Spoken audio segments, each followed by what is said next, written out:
Hello everyone. आज हम class 12th NCERT का चैप्टर 7 स्टार्ट करने वाले हैं, जो हमारा है प्रारंभिक बाल्यावस्था देखभाल और शिक्षा, early childhood care and education. हम इसके लर्निंग ऑब्जेक्टिव सबसे पहले डिस्कस करेंगे। इस पार्ट को पढ़ने के बाद आज आप क्या सीखेंगे।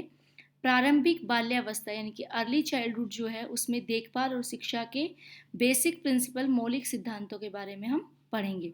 बच्चों की शुरुआती देखभाल, शुरुआत के जो ईयर्स होते हैं उनमें देखभाल और उसके अध्ययन अनुभवों का महत्व हम समझेंगे। बच्चे कैसे खेलते हैं और किस प्रकार से सीखते हैं उसके बारे में हम पढ़ेंगे।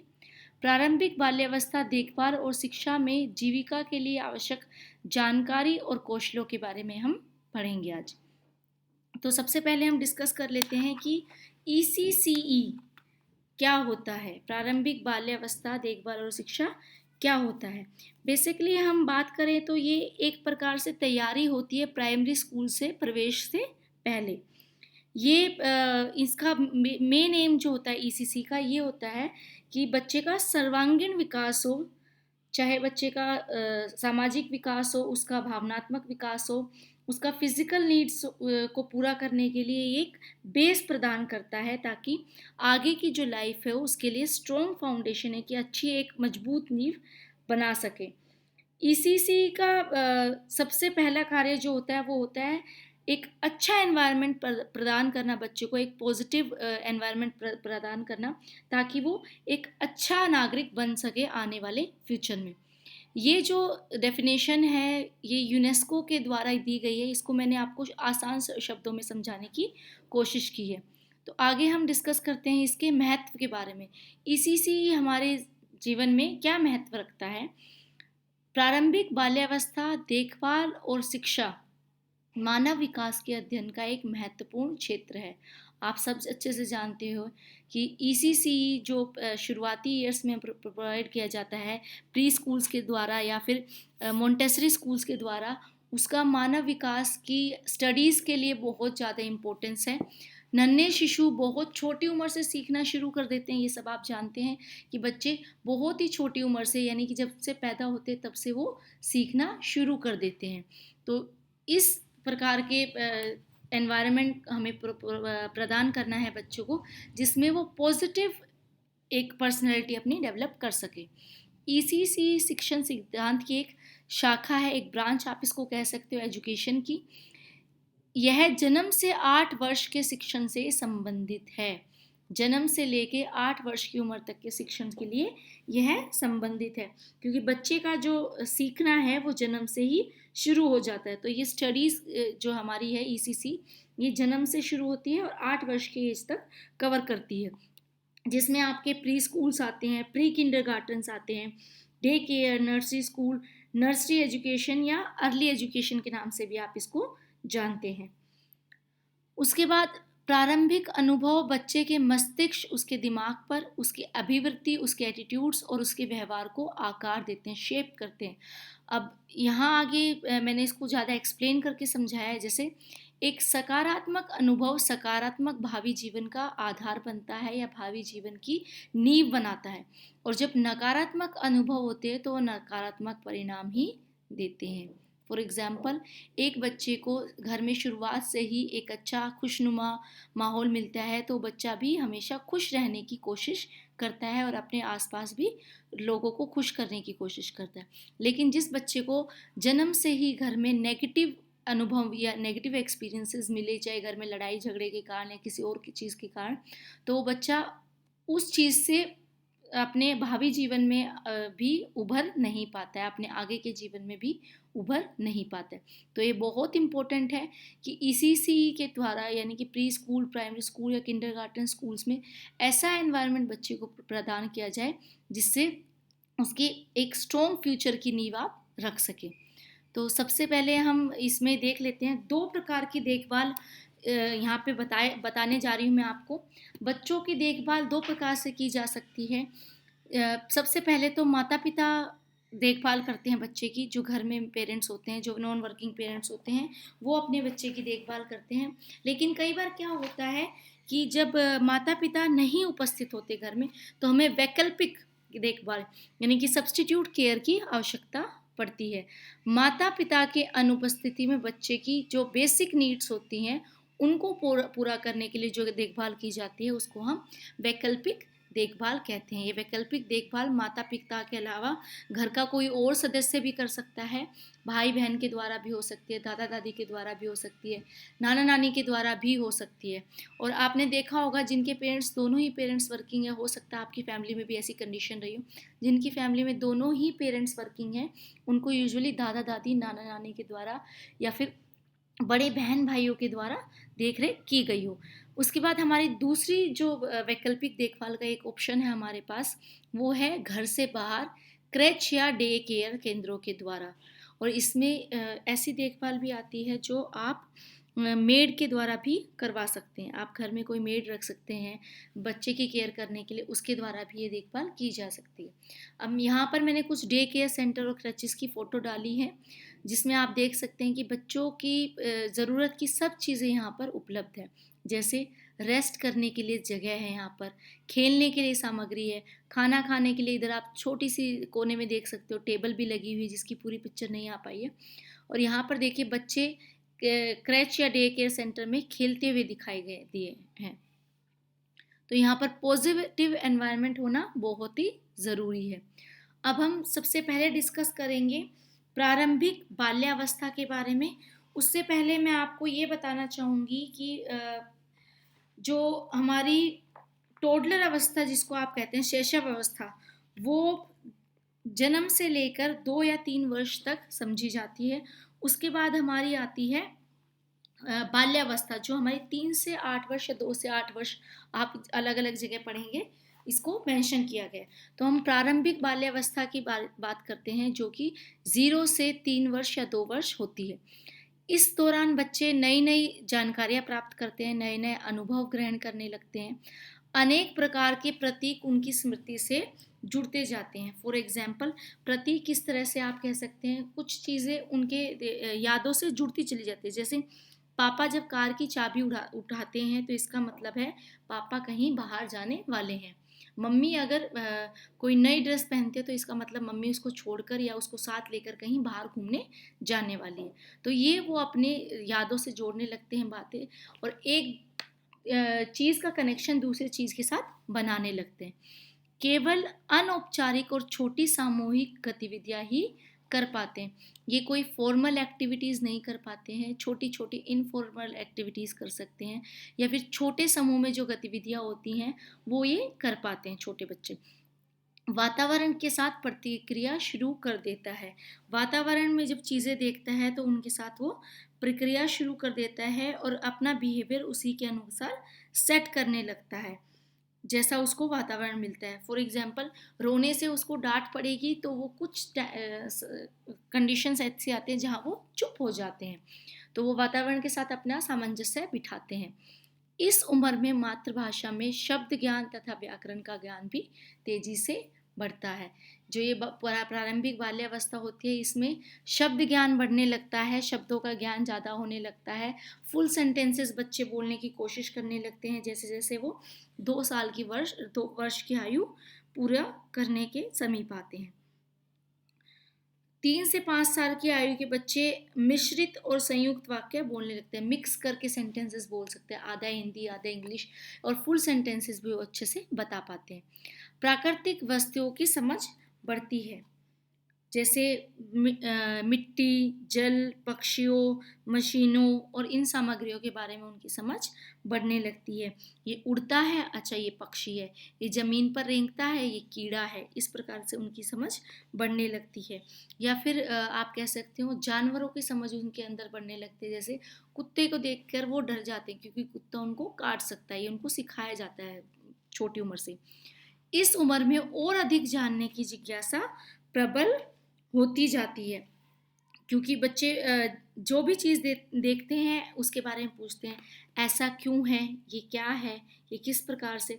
अगर इस समय पर बच्चे को अनुकूल वातावरण यानी कि अच्छा एनवायरनमेंट प्रदान किया जाए तो उनकी सीखने की जो क्षमता है, जो उनकी जिज्ञासा है वो और भी अधिक बढ़ती जाती है। लेकिन उन पर किसी भी प्रकार का बोझ नहीं डालना चाहिए पुस्तकों के द्वारा या फिर लिखने के लिए फोर्स करने के द्वारा उन पर किसी प्रकार का बोझ नहीं डालना चाहिए, क्योंकि इस समय पर बच्चा जिज्ञासु होता है, लेकिन वो फिजिकली एक्टिव भी होता है, फिजिकल एक्टिविटी ज़्यादा करना चाहता है। एक जगह पर बैठ के पढ़ने की बजाय वो जगह जगह पर घूमकर चीज़ों को छूकर ज़्यादा सीखने पर ध्यान देता है। अब हम पढ़ेंगे प्री स्कूल या विद्यालय पूर्व केंद्रों के बारे में। प्री स्कूल जो स्टेज होती है उसके बारे में। प्रारंभिक बाल्यावस्था शिक्षा और देखभाल एक ऐसी गतिविधि है जो विभिन्न स्थितियों में बाल्यावस्था को लाभ पहुंचाने के साथ इन मूलभूत कामों में माता पिता और समाज की सहायता करके परिवारों को भी लाभान्वित करती है। जो ईसीसी सेंटर हैं वो ऐसी गतिविधियां बच्चों से कराते हैं, ऐसी स्थितियां बच्चों के सामने ये उत्पन्न करते हैं इस स्टेज में, जिससे जो बेसिक नीड्स होती हैं बच्चों की, बेसिक कार्य जो बच्चे कर सकते हैं उनके लिए उनको हेल्प मिलती है, माता पिता को भी वो हेल्प कर सकते हैं और उनको लाभ पहुंचा सकते हैं। प्री स्कूल में प्रदान किए जाने विभिन्न अनुभव प्रारंभिक बाल्यावस्था के बच्चों के लिए बहुत ही लाभदायक सिद्ध होते हैं, क्योंकि वो डिज़ाइन किए गए हैं जो एक्टिविटीज़ हैं उनके लिए, ताकि बच्चा उसमें ज़्यादा से ज़्यादा परफॉर्म कर सके और अपने आप को सेफ फील करता है वो ऐसे एनवायरनमेंट में। इस आयु में बच्चे दूसरे बच्चों के साथ मिलकर स्वयं भोजन करना, आपने देखा होगा घर में जो बच्चे माता पिता के हाथों से खाते हैं वो प्री स्कूल या किंडरगार्टन में जाके दूसरे बच्चों के साथ खाना सीख जाते हैं, कपड़े बदलना सीख जाते हैं और भाषा का विकास भी होने लगता है, क्योंकि वो एक दूसरे से बातें करते हैं, एक दूसरे को देखकर सीखते हैं। यह एक अनौपचारिक कार्यक्रम है। जो आपका प्री स्कूल होते हैं वो अनौपचारिक इनफॉर्मल आप प्रोग्राम इनको कह सकते हैं, जो मुख्य रूप से बाल केंद्रित होते हैं। ये फोकस्ड होते हैं कि बच्चे का ग्रोथ और डेवलपमेंट अच्छे से होना चाहिए तथा बच्चे को सीखने का अनुकूल वातावरण प्रदान करती हैं। यहाँ पर मैं थोड़ा सा आपको और बताना चाहूँगी, जो रविंद्रनाथ टैगोर है, कुछ नाम मैं यहाँ पर आपको बताना चाहूँगी। जो चाइल्ड सेंट्रिक अप्रोच, बाल केंद्रित अप्रोच जो होती है उसको बढ़ावा दिया जिन्होंने, रविंद्रनाथ टैगोर, गांधी जी, विवेकानंद, औरबिंदो, ये कुछ ऐसे नाम हैं जिन्होंने चाइल्ड सेंट्रिक अप्रोच यानी कि बाल केंद्रिक अप्रोच को बढ़ावा दिया। और इनका मानना ये था कि जो शिक्षा है वो जन्म से ही शुरू हो जाती है और इसके बेनिफिट्स भी बहुत अधिक हो जाते हैं अगर बच्चों की शिक्षा पर जन्म से ही ध्यान दिया जाए। आगे हम पढ़ेंगे एनसी नेशनल करिकुलम के बारे में, राष्ट्रीय पाठ्य चर्चा के उद्देश्य के बारे में, जो 2005 में आई थी। इसके बारे में हम थोड़ा सा पढ़ेंगे। तो इसमें हम पढ़ेंगे कि बच्चे का इनके क्या क्या उद्देश्य है, ईसीसी के क्या उद्देश्य होने चाहिए नेशनल करिकुलम 2005 के अनुसार। बच्चे का समग्र विकास जिससे वह अपनी क्षमता पहचान सके।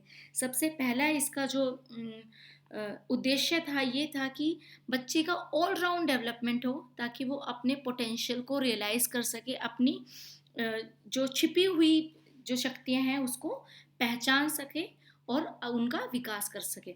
औपचारिक विद्यालय के लिए तैयारी कर सके। बच्चे जब इनफॉर्मल स्कूल में जाते हैं तो एक तरह से बैठना सीखते हैं, थोड़ी देर पढ़ते हैं, थोड़ा बैठते हैं, खाते पीते हैं, तो उससे उनके फॉर्मल स्कूल की तैयारी हो जाए। महिला और बच्चों के लिए सहायक सेवाएं प्रदान करता है। महिला और बच्चों को जो सपोर्ट सर्विसेज है वो प्रदान करे ईसीसी, ताकि ज़्यादा से ज़्यादा लोग वर्किंग हो और बच्चों को ये सेवाएं उपलब्ध कराई जा सके। अब हम पढ़ेंगे प्रारंभिक बाल्यावस्था देखभाल और शिक्षा की मूलभूत संकल्पनाओं के बारे में। जन्म से 8 वर्ष तक की आयु, जैसे मैंने आपको पहले ही बताया था, को प्रारंभिक बाल्यावस्था माना जाता है। अब विकासात्मक परिवर्तनों के आधार पर इसको 2 स्टेजेस में डिवाइड किया गया है। पहली जो स्टेज है जन्म से लेकर 3 वर्ष तक है, कई बार इसको जन्म से लेकर 2 वर्ष ही माना जाता है, जो मैंने आपको टोडलर स्टेज बताई। उसके बाद 3 से 8 वर्ष की जो स्टेज होती है वो बाल्यावस्था कहलाती है। ये पूर्व बाल्यावस्था और ये बाल्यावस्था। तो इसमें क्या होता है, जो 0 से 3 वर्ष वाली जो आयु होती है, इसमें बच्चा क्या करता है, जंप करता है, वॉक करता है और इस एज में बच्चा बहुत ही एक्टिव होता है। तो जो प्री स्कूल केयर इस समय पे हमें चाहिए, उसमें ये होना चाहिए कि उसको एक्सपोज़र मिले ऐसी एक्टिविटीज़ के लिए। अब आजकल जो प्री स्कूल्स हैं उनको मोंटेसरी स्कूल्स भी कहा जाता है, इसके बारे में हम आगे पढ़ेंगे। उसके बाद 3 से 8 वर्ष की जो अवस्था होती है, इसमें बच्चा ट्रेनिंग लेने लगता है आगे की तैयारी करने के लिए। यानी कि उसको प्राइमरी स्कूल में एडमिशन लेना है, तो उसको बैठना सीखना है, उसको लैंग्वेज डेवलपमेंट करनी है, उसके छोटे-छोटे वर्ड्स की स्पेलिंग वो सीखने लगता है, पेंसिल पकड़ने लगता है, कलरिंग करने लगता है। तो इसके लिए बच्चे को स्कूल भेजा जाता है, प्री स्कूल भेजा जाता है, ताकि वो फॉर्मल स्कूलिंग के लिए तैयार हो जाए। शिशु केंद्र क्रैच, ये क्या होते हैं? शिशु केंद्र या क्रैच आपने बहुत बार सुना होगा। ये एक प्रकार की संस्थागत व्यवस्था है, यानी कि इंस्टीट्यूशनल केयर है, जिसे विशेष रूप से शिशुओं और छोटे बच्चों की घर में देखभाल करने वालों की अनुपस्थिति में वैकल्पिक देखभाल के लिए बनाया गया है। जैसे पहले भी मैंने आपको एक्सप्लेन किया था कि पेरेंट्स जो हैं दोनों वर्किंग होते हैं और घर में कोई बच्चे की केयर करने वाला नहीं होता है, उस केस में हमें शिशु केंद्रों की या क्रच की आवश्यकता पड़ती है। ईसीसी केयर या क्रच की आवश्यकता हमें पड़ती है। इंस्टीट्यूशनल केयर भी आप इसको कह सकते हो। इनकी शुरुआत इस बात को ध्यान में रख के की गई थी कि बच्चों की देखभाल अच्छे से हो सके माता पिता की अनुपस्थिति में भी। डे केयर सेंटर क्या होते हैं? दिन में देखभाल करने वाले केंद्र होते हैं, जो दिन के दौरान देखभाल करते हैं। ईसीसी केंद्र का टाइमिंग बहुत ही कम होता है, यूजुअली 12 बजे या 1 बजे तक वो लोग रखते हैं। उसके बाद डे केयर सेंटर्स बनाए गए हैं, जिसमें बच्चों को पूरे दिन के लिए रखा जाता है। शाम के 4 या 5 बजे तक बच्चे को वहाँ पर रखा जाता है, जिनमें शिशुओं और विद्यालय पूर्व बच्चों की घर में प्रमुख देखभालकर्ता की अनुपस्थिति में देखभाल की जाती है। उनको मॉर्निंग आवर्स में, कुछ डे केयर सेंटर्स ऐसे भी हैं जिनको मॉर्निंग आवर्स में प्री स्कूल के रूप में चलाया जाता है, और आफ्टरनून में उनको डे केयर सेंटर के रूप में चलाया जाता है, ताकि बच्चे को एक जगह से दूसरी जगह शिफ्ट करने के लिए माता पिता को भागना ना पड़े। इसका एक एग्जाम्पल मैं आपको देना चाहूँगी। बहुत ही बहुत ही देखा हुआ एग्जाम्पल है मेरा, जो लेडी इरविन कॉलेज है, जो होम साइंस के कॉलेज के नाम से आप जानते हैं, उसमें एक प्री स्कूल भी चलाया जाता है डे केयर सेंटर के साथ साथ, जिसको हम माता अमृत कौर प्री स्कूल के नाम से जानते हैं। और आपके आसपास भी आपको ऐसे बहुत सारे प्री स्कूल या डे केयर सेंटर्स मिल जाएंगे। तो आप नेक्स्ट क्लास में मुझे बताएंगे कि आपके आसपास कौन कौन से डे केयर सेंटर्स हैं जो आपने कभी देखे हैं। उसके बाद हम पढ़ेंगे मोंटेसरी स्कूल के बारे में। जो मोंटेसरी स्कूल है, ये बाल्यावस्था शिक्षा के सिद्धांतों पर आधारित है, जिनको मारिया मोंटेसरी, ये मोंटेसरी जो नाम है, ये मारिया मोंटेसरी के सिद्धांतों पर बना है स्कूल, इसलिए उसको मोंटेसरी स्कूल कहा गया है। इसके जो सिद्धांत थे, उसका ये मानना था कि बच्चों को रटने की क्रिया के बजाय, रोट लर्निंग नहीं होनी चाहिए बच्चों की, खेल, कविताएं और प्राकृतिक वातावरण के द्वारा सिखाने का माध्यम बनाया जाए, ताकि बच्चा आप फर्स्ट हैंड एक्सपीरियंस के साथ बच्चा कर कर सीखे, और बच्चा खेल खेल में सीखे और अपने एनवायरनमेंट से चीज़ें सीखे। भारत सरकार ने भी कुछ कदम उठाए हैं प्रारंभिक बाल्यावस्था देखभाल के लिए। भारत सरकार ने इस आयु समूह, यानी कि जो आपका 0 से 8 वर्ष की आयु समूह है, इसकी आवश्यकताओं के लिए आंगनवाड़ी केंद्रों पर विद्यालय पूर्व शिक्षा देकर पूरा किया है। आपने देखा होगा आंगनवाड़ी जो सेंटर्स होते हैं, उनमें विद्यालय पूर्व शिक्षा दी जाती है, जो कि समेकित बाल विकास सेवाओं के अंतर्गत ICDS, integrated child development services के अंतर्गत कार्य करती हैं आंगनवाड़ी केंद्र। आपने कभी आंगनवाड़ी विजिट किया तो आपने देखा होगा वहाँ पर बोर्ड्स होते हैं और बच्चों से रिलेटेड किताबें रखी होती हैं, तो वहाँ पर उनको शिक्षा भी दी जाती है।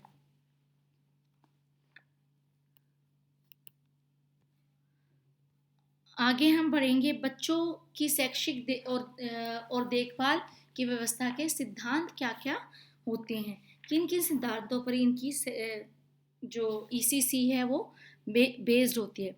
बच्चों के लिए देख रेख पूर्व एवं सुरक्षित परिवेश जहां उसके स्वास्थ्य, साफ सफाई एवं पोषण का पूरा ध्यान दिया जाना चाहिए। जो भी डे केयर सेंटर है या जो भी ईसीसी सेंटर है, वहाँ पर बच्चों की साफ सफाई का, उनके स्वास्थ्य का पूरा ध्यान दिया जाना चाहिए। बच्चों के सीखने के लिए उनकी आयु तथा सांस्कृतिक परिवेश बहुत अधिक महत्वपूर्ण है। बच्चों को जो भी एक्टिविटीज़ कराई जाए ईसीसी सेंटर में या डे केयर सेंटर में, वो इस तरह की हो जो बच्चों के आयु के अनुसार हो। अगर उनकी उम्र के अनुसार एक्टिविटीज़ नहीं कराई जाएंगी तो बच्चा सीख नहीं पाएगा। और उसका सांस्कृतिक परिवेश, जो जिस एनवायरनमेंट में वो रहता है, जिस पारिवारिक स्थिति से वो आता है, उसका भी ध्यान में रखते हुए उसको सिखाना चाहिए। फॉर एग्जाम्पल, अगर कोई बच्चा ऐसी जगह पर रहता है जहाँ पे उसने गांव का माहौल है एक तरह से, तो वो उसी तरह की चीज़, उसी तरह के एनवायरनमेंट में ज़्यादा अच्छा सीख पाएगा। उसको उस तरह के एग्जाम्पल दिए जाए, उस तरह का एनवायरनमेंट दिया जाए, ताकि वो पारिवारिक परिवार के जैसा उस डे केयर सेंटर में फील करें। अनौपचारिक शिक्षा बच्चे के परिचित परिवेश के अनुसार होनी चाहिए। जिस एनवायरनमेंट से बच्चा आया है, उस एनवायरनमेंट से रिलेटेड ही उसकी इनफॉर्मल जो एजुकेशन है वो होनी चाहिए, ताकि बच्चे को लेफ्ट आउट फील ना हो और उसको ये ना लगे कि मैं तो इन सबसे पीछे छूट रहा हूँ या मैं इन सब की तरह नहीं हूँ। किसी भी डे केयर या क्रच को अपने आसपास के क्षेत्र की सामाजिक, जो सोशल है, आर्थिक और शैक्षिक और सामाजिक स्तर को समझने का प्रयास करना चाहिए। आप ऐसा नहीं कर सकते कि आप एक हाई फाई एरिया में जाके उनको ऐसे एक्सपीरियंसेस कराएं कि जो उन्होंने पहले कभी देखा ही ना हो, या फिर आप एक नॉर्मल से माहौल में, जो लोअर इनकम ग्रुप वाले लोग होते हैं, वहाँ पर जाकर आप बहुत ही हाई फाई एजुकेशन देने लगो, आप इंग्लिश में बात करने लगो जिससे बच्चा परिचित ना हो। ऐसा माहौल आपको नहीं प्रोवाइड कराना है। उनको ये समझना चाहिए डे केयर सेंटर या क्रच को कि जिस लेवल का बच्चा है उसको उसी तरह का एनवायरनमेंट प्रदान किया जाए। या डे केयर सेंटर आप किस तरह के माहौल में चला रहे हो, किस परिस्थिति, जो आसपास की परिस्थिति है लोगों की, वो किस प्रकार की है, उस प्रकार के ही उनको अनुभव प्रदान करने चाहिए, ताकि वह अपने यहाँ आने वाले बच्चों के आवश्यकताओं और अपेक्षाओं के अनुरूप काम कर सके। अगर आप हायर इनकम ग्रुप में जाके, जो बच्चा इंग्लिश बोल रहा है घर में बचपन से ही, जब से उसने बोलना शुरू किया इंग्लिश में ही बात करता है, तो आप उसको हिंदी में बात करेंगे तो वो अच्छे से समझ नहीं पाएगा। लेकिन आप एक ऐसे बच्चे के साथ हिंदी में बात करेंगे जो बचपन से ही हिंदी बोल रहा है, तो उसको एक तरह से अपनी आवश्यकता पूरी होती हुई दिखेगी, तो आपके साथ अच्छे से मिलकर रह पाएगा। अब एनसीएफ के द्वारा जो मार्गदर्शी सिद्धांत है उसके बारे में हम पढ़ेंगे कि इनका ईसीसी का गाइडिंग प्रिंसिपल्स जो हैं, कि ईसीसी किस प्रकार का होना चाहिए, ईसीसी केयर किस प्रकार की होनी चाहिए। सबसे पहले है इसका सीखने का आधार खेल हो, जैसे मोंटेसरी स्कूल्स में होता है, play as the basis for learning. बच्चा खेल खेल में सीखे, बच्चा खेल खेल में ABCD सीखे, बच्चा खेल खेल में नंबर नेम सीखे, ये आधार होना चाहिए। शिक्षा का आधार कला हो, यानी कि art, drawing, painting, thumb painting, इस आधार से बच्चा सीखे। चाहे वो क्ले मॉडलिंग हो, चाहे सैंड पे जाके वो बच्चा सीखे, मिट्टी के ढेर में बच्चे जाके खेलते हैं, आपने देखा। तो वो आर्ट है एक तरह की, जिसका आधार, जिसको शिक्षा का आधार बनाया जा सकता है। बच्चों की विशिष्ट सोच विशेषताओं को मान्यता दे, जो बच्चा की सोच है उसको मान्यताएं देनी चाहिए और उसकी सोच को हमेशा बढ़ावा देना चाहिए। ये नहीं कि उसको दबाया जाए। अगर बच्चा सही बोल रहा है तो उसको बढ़ावा देना चाहिए, लेकिन कई बार ऐसा होता है बच्चा गलत बोलता है, लेकिन उसको एकदम से डांट कर चुप नहीं कराना चाहिए। आपको उसको धीरे धीरे समझाना चाहिए कि इस तरह से नहीं बोलते, इस बात को इस तरह से कहा जाता है। विशेषता की बजाय अनुभव को प्रमुखता, जितने भी अनुभव बच्चा करेगा वो फर्स्ट हैंड एक्सपीरियंस उसके लिए होंगे। एक्सपीरियंस से हम सबसे ज़्यादा सीखते हैं। चाहे हम इस एज में, लेकिन जब हम प्रैक्टिकल्स करते हैं थ्योरी के मुकाबले, जब हम प्रैक्टिकल्स करते हैं तो प्रैक्टिकल्स में हम ज़्यादा सीखते हैं, क्योंकि वहाँ हमें फ़र्स्ट हैंड एक्सपीरियंस मिल रहा है। इसलिए बच्चे के लिए भी ये ज़रूरी है कि बच्चे को फ़र्स्ट हैंड एक्सपीरियंसेस प्रोवाइड किए जाएँ ईसीसी के द्वारा। दैनिक नित्यचर्या में अच्छी जानकारी और चुनौतियों का अनुभव, जो एवरीडे रूटीन्स है उसमें अच्छी जानकारी देनी चाहिए ईसीसी को, गुड हैबिट्स डेवलप करनी चाहिए, और उनके सामने बहुत सारी चुनौतियां हो सकती हैं, जैसे गुड हैबिट्स डेवलप करने में, बोलने का तरीका सिखाने में, बैठने का तरीका सिखाने में, खाना खाने का तरीका सिखाने में। तो इनको आपको ध्यान में रखते हुए ईसीसी सेंटर को चलाना है। औपचारिक और अनौपचारिक दोनों प्रकार की बातें होनी चाहिए बच्चों के साथ में। कुछ औपचारिक बातें भी होनी चाहिए ताकि बच्चे को एक्सपीरियंस हो कि हमें किस प्रकार से बाहर जाकर बात करनी है, और अनौपचारिक बातें भी होनी चाहिए जिससे बच्चा आपके सामने खुलकर बात कर सके। पाठ विषयक और सांस्कृतिक स्रोतों का मेल, जो भी आप पढ़ाने वाले हैं बच्चों को, उसको उसके सांस्कृतिक माहौल से जोड़ना चाहिए। फॉर एग्जाम्पल, अगर आप बच्चे को पढ़ा रहे हैं किसी करियर के बारे में या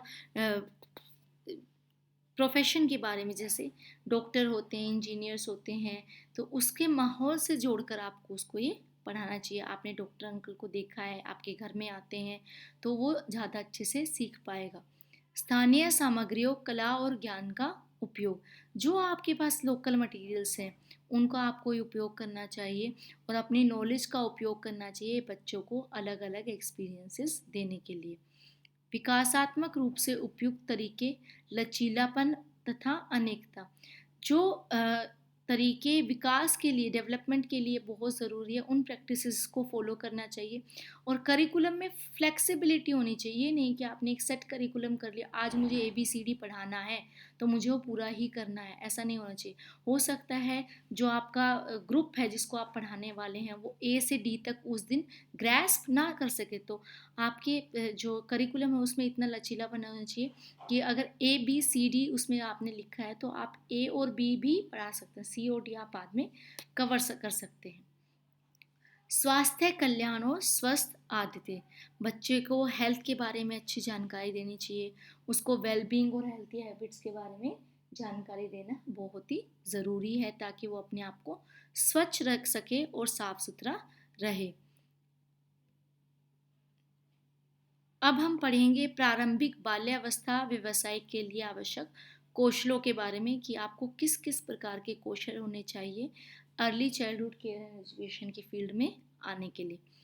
बच्चे और उनके विकास में सबसे पहले आपको रुचि होनी चाहिए कि बच्चे का विकास किस प्रकार से होता है, बच्चा किस प्रकार से बढ़ता है, उसमें आपको रुचि होनी चाहिए। तो आपके लिए ये ECC का कोर्स बहुत ही ईजी हो जाता है।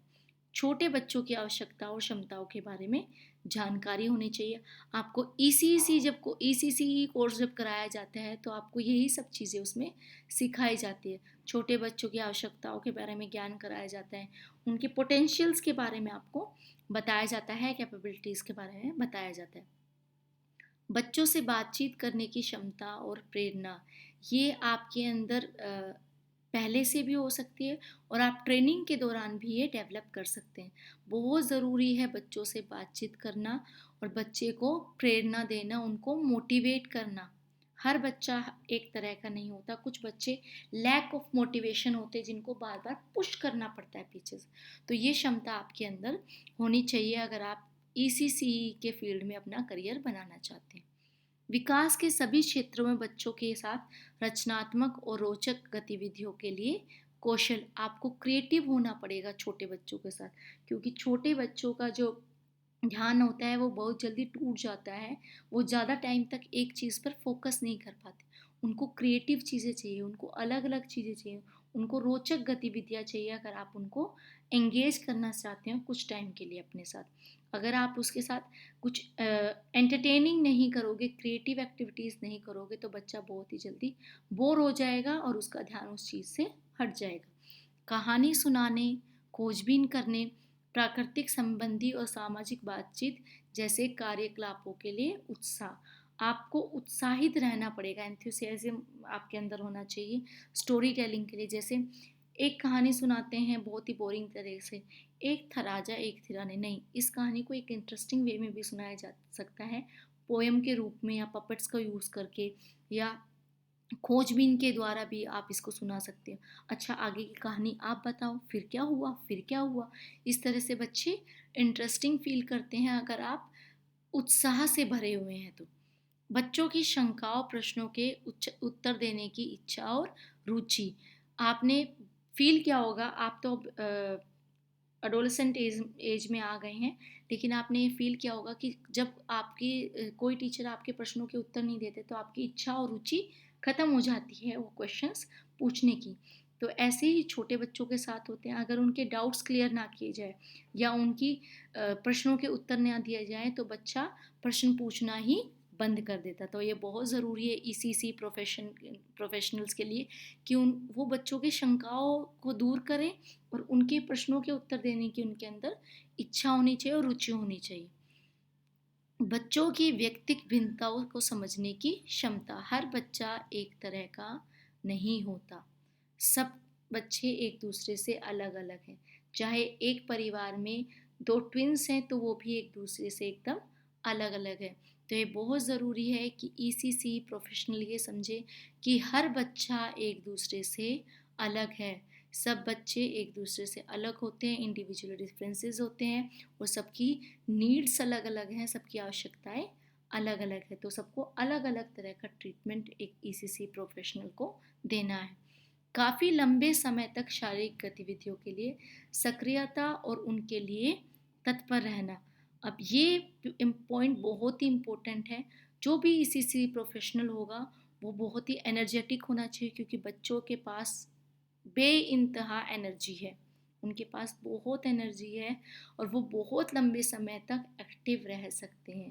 तो ईसीसी प्रोफेशनल को ये ज़रूरी है कि अगर बच्चों को हैंडल करना है तो उसको एनर्जेटिक होना ही होना है, ताकि बच्चों को वो बिजी रख सके फिजिकल एक्टिविटीज़ में। उसके बाद हम डिस्कस कर लेते हैं इसकी शैक्षिक तथा अन्य योग्यताएं, एजुकेशनल एंड अदर क्वालिफिकेशन।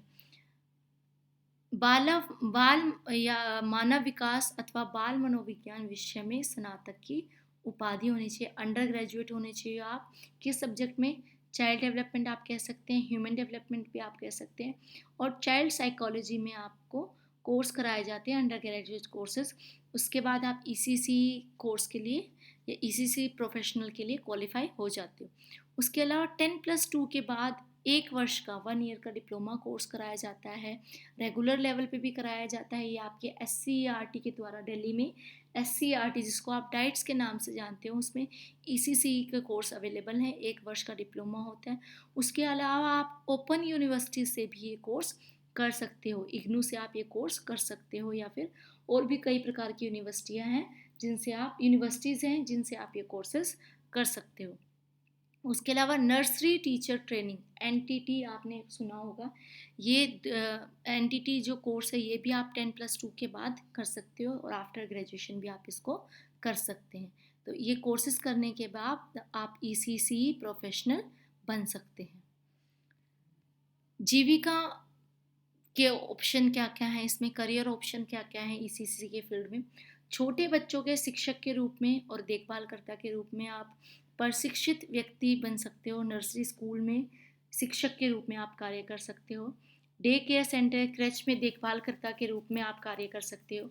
छोटे बच्चों के कार्यक्रम को के लिए काम करने वाले जो समूह होते हैं उनके सदस्य के रूप में आप काम कर सकते हैं। जैसे कुछ NGOs होते हैं, नॉन गवर्नमेंट ऑर्गेनाइजेशंस, जो बच्चों के लिए काम करती हैं, उसमें आप काम कर सकते हो। स्वयं को बाल देखभाल केंद्र या बाल शिक्षण संबंधी कार्यक्रम शुरू कर सकते हैं। आप अपना खुद का एक क्रच या डे केयर सेंटर स्टार्ट कर सकते हैं, या आप अपना एक छोटा सा प्री स्कूल भी स्टार्ट कर सकते हैं। बाल देखभाल एवं शिक्षा संबंधी संस्था या संगठन में प्रशिक्षक अथवा प्रबंधक के रूप में कार्य कर सकते हैं। आप हायर डिग्री लेके ECC के कोर्स जो करते हैं बच्चे, उनके प्रशिक्षक के रूप में भी आप कार्य कर सकते हैं। शिक्षकों के प्रशिक्षक के रूप में, जैसे मैंने अभी आपको बताया, एनटीटी जो कोर्स करते हैं या ईसीसी जो कोर्स करते हैं, उन बच्चों के शिक्षकों के रूप में आप, वो भी भावी शिक्षक ही होते हैं जो कोर्स कर रहे होते हैं, उनके शिक्षकों के प्रशिक्षक के रूप में आप कार्य कर सकते हैं। उसके अलावा इस क्षेत्र में जो सेवाएं उपलब्ध कराई जाती हैं वो कुछ इस प्रकार से हैं, यानी कि ईसीसी कोर्स करने के बाद आप किस प्रकार की सेवाएं उपलब्ध करा सकते हो। क्रैच की सेवा आप उपलब्ध करा सकते हो। डे केयर सेंटर्स में ईसीसी प्रोफेशनल की ज़रूरत होती है। नर्सरी स्कूल्स में, एनजीओ जो मैंने आपको बताया, नॉन गवर्नमेंट ऑर्गेनाइजेशन, गैर सरकारी संगठन, इनमें ईसीसी प्रोफेशनल की बहुत ही ज़्यादा आवश्यकता होती है। समेकित बाल विकास सेवाएं यानी कि आईसीडीएस में आंगनवाड़ी कार्यकर्ता या आंगनवाड़ी टीचर आप बोल सकते हो, उसकी आवश्यकता होती है।